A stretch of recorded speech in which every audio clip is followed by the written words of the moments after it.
ओम गंग गणपतये नमो नमः। श्रीमद् वाल्मीकि रामायण किष्किंधा कांड 49वां सर्ग। अंगद और गंधमादन के आश्वासन देने पर बानरों का पुनः उत्साहपूर्वक अन्वेषण काल में प्रवृत्त होना।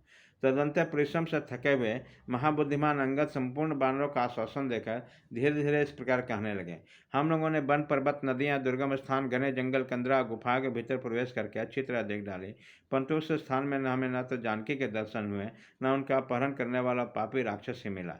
हमारा समय भी बहुत बीत गया। राजा सुग्रीव का शासन बहुत भयंकर है, अतः आप लोग मिलकर पुनः सब और सीता का खोज आरंभ करें। आलस्य शोक आराय भी निद्रा का परित्याग करके इस प्रकार ढूंढें जिससे हमें जनक कुमारी सीता का दर्शन हो सके।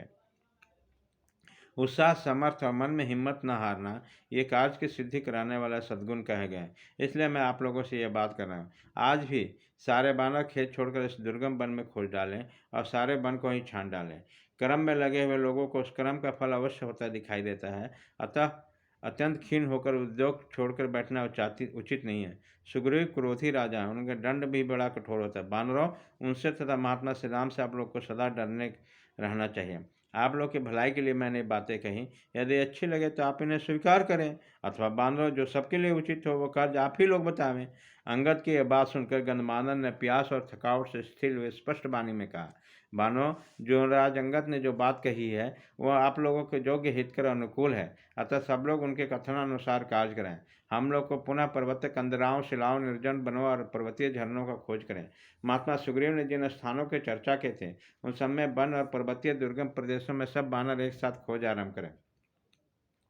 यह सुनकर वहाँ महाबली बानर उठकर खड़े हो गए तथा विंध्य पर्वत के कानों में व्याप्त दक्षिण दिशा में विचरने लगे। सामने शरद ऋतु के बादलों के समान शोभाशाली रजत पर्वत दिखाई दिया, जिनके अनेक शिखर और कंदराए थे। वे सब बानर उस पर चढ़कर खोजने लगे।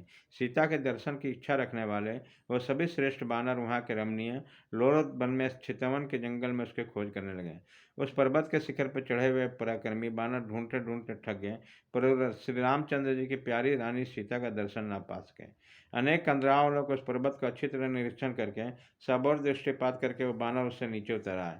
पृथ्वी पर उतर आने के अधिक थक के कारण उचेत हुए सभी बानर एक वृक्ष के नीचे गए और वहां 2 घड़ी तक बैठे रहे। एक मुँह सुस्ता लेने पर जब उनकी थकावट कुछ कम हुई तब पुनः संपूर्ण दक्षिण दिशा में खोज के लिए उद्यत हुए।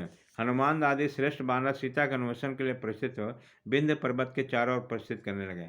इस प्रकार श्री वाल्मीकि निर्मित आर्ष रामायण आदि काम के किष्किंधा में 49वां सर्ग पूरा हुआ।